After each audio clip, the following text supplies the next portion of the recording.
Alright, we're here to talk about the part 2 of this time. We're not talking about, like, someone brought up, like, this is part 3 or something. I'm not counting the previous time there was a FMA event. That's not how my things go. So this is actually part 2 of this part. So Oliver, and we have Kimblee, and we have NVA New Vision Awakening, who surprisingly is a brave shift unit. And we have Edward and Alphonse Elric, the previous batch. So Ice DPS, at least they gave something interesting, I guess. I mean, that's not really that interesting. And 200% human killer. AoE Ice Imbue. This actually does come in handy every now and then. When you see the 120 times mod, it means that they're gonna be pretty good. And this unlocks heal is not very useful since you can only use it for one time. And you can triple cast it, I suppose. At least that's something. So maybe that actually will do some damage, but I feel like that's a lot of MP, by the way. That's 200. That's 600 to cast all 3 of those. I don't know if you can even pull that off. That's a lot of MP, guys. Like that's a lot. That's gonna add up a lot, considering that you also need 250 for this, and well, 500 for the killer. That's like, why the MP costs are way too ridiculous nowadays. Like, that's just ridiculous. And unfortunately, your skill really isn't that useful. So really, the only way you'd ever do this is if you brought two of her and nothing else, and she would just benefit from the 750%, and that's it. And then everybody else just well, if you bring ice, you get 500% at least. And then she has the standard damage. I mean, pretty good. 40% sword and gun and peril, and 403. So that's 630 times, or 650 times with Titus Torregan's STMR on top of this cooldown, of course, as always. So just pretty good ice debuffs. We don't have very many of those, so I'm gonna go just because ice is kind of, you know, undervalued, underappreciated, and that's not no fault of anyone else's. That's all on Gumi and Alum. That ice, earth, wind are just not really that strong because they don't give them good characters a lot of the time. So I'm gonna go 8.25. I think that's pretty fair for a TDH unit. If this was true dual with 8 times cap, she'd probably get a bit better score because she'd probably be pretty strong. But she'll be up there in terms of, you know, if you categorize ice characters, she probably is the #1. Because 650 times mod was much better than Ice Lastwell, of course. But if you categorize her in terms of overall damage, I'm sure she's not going to be that high. Well, she'll be higher than most of the older units, of course. She'll be up there. She might be in like the top 20, and that's pretty fine considering there's a lot of units now that have 650 times. I think that's pretty fair. And then we have Kimblee, who's going to be a magic DPS, of course. I saw a lot of screenshots of him using magic and stuff, so I'm assuming he's just a magic user. So these S-teamers are really undertuned, by the way, if you want to go back and look up. Like 130 attack when we have much higher. So actually you would have to use Reagan's S-teamer if you want to use her S-teamer. So you would have to use Reagan's S-teamer. There's no way around that. And 96 magic, like what? It's just not that high, but okay. He's also SLB, by the way, of course he is.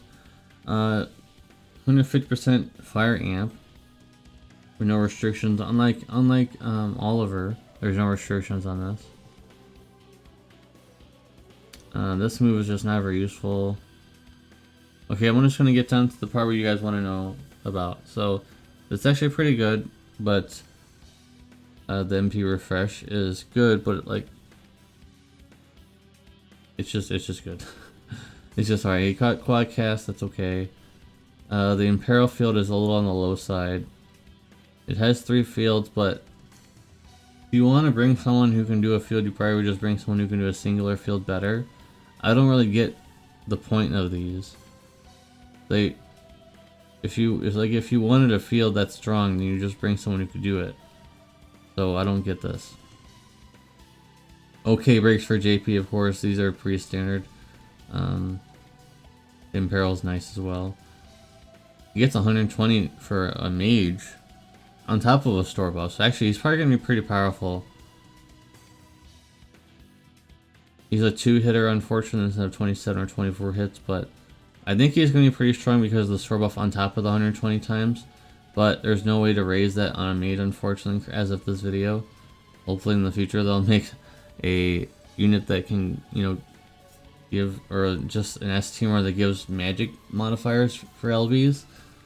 Because that would allow him to be pretty strong for mage. If there was a way to boost magic mods from equipment, he'd probably be the #1 magic DPS in the game, just because of the store buff on top of the 120 times, which allows him to be 420. That's on top of the store buff. He'd be pretty strong. That'd be 520 times on top of the store buff. That would equal out to being pretty strong. To be like, I think the math would be like over 650, I think, with the store buff. So it'd be pretty strong with 150% amp, of course, but all the top DPS have this now, so you can't really take this into account anymore, because all the top DPS have 150% amp, so you have to take that into account as well. So he's a breaker type, I guess. He has breaker roll. Yeah, he has the debuff roll. So you can't expect him to be the top DPS, but he kind of is a top DPS for fire, at least. I don't know how this is gonna work though. Is it delayed, or is it quick 2 hits, or is it delayed 2 hits? Because if it's delayed 2 hits, it might actually be better. If it's delayed enough where you can fit a 27 chain in there, or even higher than that, might be pretty good. So I'm gonna give him an 8.5. I think that's fair. He's pretty strong, and considering he has a debuffer roll, that kind of drags down his damage, but it really doesn't. Usually it would, but it doesn't in this case because he has a store buff, so that's pretty good. Alright, let's look at the New Vision Awakening of Envy. And did he get anything in terms of 500 flat attack on the STMR? But no, I don't think this guy changed at all the stats. Surprisingly, does have a Brave Shift version, but it's restrictive, unfortunately. There isn't much to say. Just a dark DPS, 100 times mod. You would never use this. Especially since it's only 150 times, you would never use this, so you don't even care about that.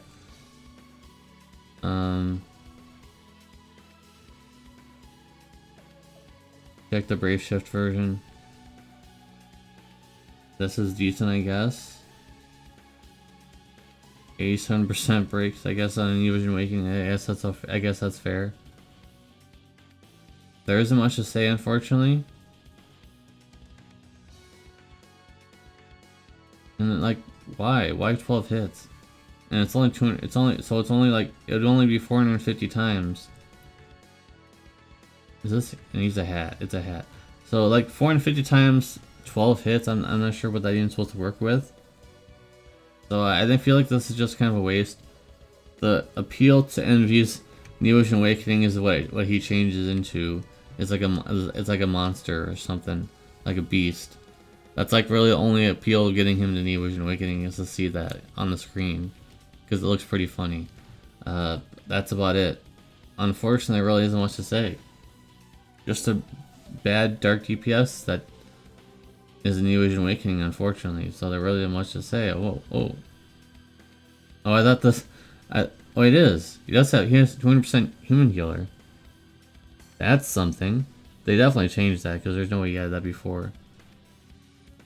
So they gave him 200%. Does he have it? He doesn't have that in his race shift form. So 200% human killer, that actually boosts his damage if you're fighting humans at least. But other than that, there's not much to say. I'll give him like a 6 at best. That's like a 6 at best. That's being generous. Alright. And I don't remember their S-Teamer give them 500 flat, because I don't think that was happening back then. So their S-Teamer does give them 500 flat attack, which is going to be very helpful because their attack is pretty on the low side. Remember back in the day, you could only get them to like what was like 7,000. So it was okay, but not amazing. So let's look over them. They have true rave shift, of course. I think they already had that. They get the 150% amp, which is really surprising. So they have 150% earth amp. Very surprising. They don't normally give that. Usually it's like 100 maybe, if they're generous. And you have to unlock this in order to, it's one of these things, I don't remember which one it is. You have to unlock something and then you get the 100 times mod, which is actually higher than standard. Usually it's like 50 times. So at least they're more generous with them. At least you get 100 times. It's better said than nothing, I guess. Oh, you gotta use this in order to unlock this? Okay, that's pretty long. So it's almost like an SLB activate. It's almost like an SLB you have to activate. That's a bit of a yikes, but okay. And obviously you'd build them as TDH because they didn't get the 8 times cap, so you'd build them TDH. And they get 300% TDH. So pretty good. And this has got change as well. Now it's 300 times, so that's 500 times for a tag chain, 30 hits. Pretty good, actually. But that's actually pretty good for just, you know, a Neo Vision Awakening that's extremely old at this point. That's actually pretty solid for 500 times. For a tag, if this was not a tag chain, this would probably be a lot worse. But since it is a tag chain, that's actually pretty good. On top of having this, pretty good. And then when you look at the Brave Shift form, they still have the 150% Earth Amp. And you build them TDH as well. And they have this, but I don't believe they have the modifiers on this side. Unless this accounts for both. Okay, it says all physical attacks. So you'd have to be pretty quick, but you could actually shift over. And if you wanted to have a finisher, you could have a 530 times finisher. But I feel like you would just use the base form. Unless this form has more attack. But yeah, finally an Earth has a decent additional DPS for once. So I'm gonna go 8.75 for the upgrades. I think that's pretty good. If they got 8 times cap, they'd be a lot higher. They'd be pretty strong, even with lower modifiers. They'd be pretty strong for an Earth DPS. The problem with them, of course, is you need to unlock that LB mod, which is it takes like 3 turns, right? You'd use it on turn 3, so it's almost like an SLB. So you have to wait even longer actually to do more damage.